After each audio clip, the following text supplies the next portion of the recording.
There's nothing wrong with old and boring.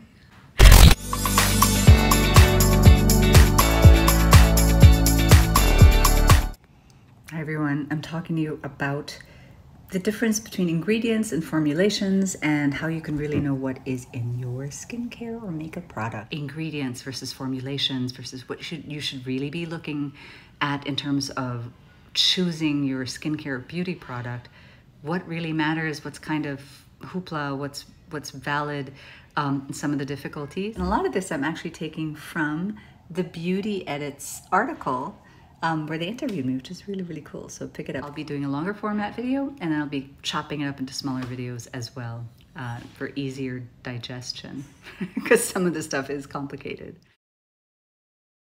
The first thing to know is that most people actually don't read ingredients, which is an issue, especially if you have contact dermatitis or psoriasis or eczema, and certainly if you need to avoid your allergens from your patch test. So get into the habit of reading your ingredients.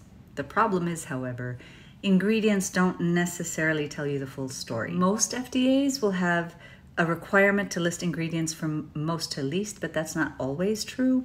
And also, some ingredients don't tell the full story. So like an ingredient like parfum or fragrance won't break down what's in that. Also, a lot of beauty brands will go through, as I think some should, a lot of care to not disclose their full formulation, which includes things like percentages of ingredients used and the actual procedure, right? So it really is kind of hard to know what's in there. And furthermore, a lot of companies outsource their manufacturing. It makes good business sense for many, but the problem with outsourcing is you really lose a lot of visibility and control over what's in there. So like at VMV, we manufacture everything in part because my mom was so insistent that we do it, so that we could do things like making sure we don't mix VMV products in vats that were also used to mix products with fragrance. Fragrance is notoriously different to cleanse out, and a lot of times the cleaning agents that you need to really get rid of them are themselves allergens. The other thing I always try to tell people to watch out for are the big, loud, really exciting things like sulfate-free. Always ask, okay, so what replaces it? And sulfates, interestingly enough, aren't necessarily allergens, but a lot of the alternatives are. Another good thing to note, which I actually get into here quite a bit, is some products pitch loudly that, 80% of women noticed 60% reduction in wrinkles. A lot of these surveys are great and nice, but they're usage tests, they're qualitative, they're not quantitative, and a randomized, double-blind, evidence-based clinical study, especially if it's published in a journal, a peer-reviewed journal, that has much more robustness to the accuracy of the claim. Anyone can kind of say 80% of women thought that their wrinkles were reduced by 60%. Remember too, if they're not blinded, there's a lot of subjective influence that happens in these surveys. There's also funky things that you may not know about ingredients, in that just because 5 different products have glycolic acid doesn't mean they're all the same glycolic acid.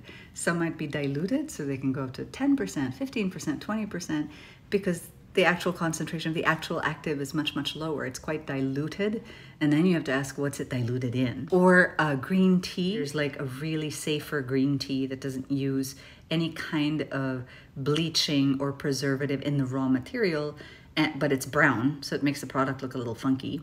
And we don't use dyes to hide that, right? So some of our products look weird. Safer. And then there's another one that is very clear and much nicer to work with, but it does do more things in the processing to make it clear. Virgin coconut oil is a classic one. There have been reports of allergic contact dermatitis to refined bleach deodorized, so RBD coconut oil, which has all those things done to it, refined, bleached, and deodorized, versus like a really, straight from the tree, cold first pressed coconut oil, which is what we use, which is actually really hypoallergenic and pretty amazing. Another key secret that y'all should know about skincare and beauty ingredients and stuff, new doesn't always mean better. A lot of new ingredients are understudied still. We don't know how good they are, what long-term use can do. Allergens, a lot of ingredients that aren't allergens can become allergens just because they become really, really popular. On the other side, there's so many ingredients that are actually old and maybe boring. There's nothing wrong with old and boring. Some of them are really effective. Coconut oil is one, monolaurin is another, glycolic acid, retinoic acid. These things are phenomenal. And then some of the newer stuff is a little problematic. Nanoparticles, you know, really, really tiny. You know, it's hard to get anything to penetrate the dermis, the epidermis, the dermis, etc., to get to the bloodstream and sort of really cause panic or whatever. But nanoparticles, we don't know just how much those things are penetrating into the skin. So new isn't always better. Like when you see new ingredient, new snail snot from an underground sea snake that gives birth to puppies that wag their tails instantly, it's not always what it's cracked up to be. So wait for the clinical studies to come. And yeah, if you need help sort of choosing stuff or trying to understand what your skin is doing, or even getting customized recommendations based on your patch test results, we can do that for you.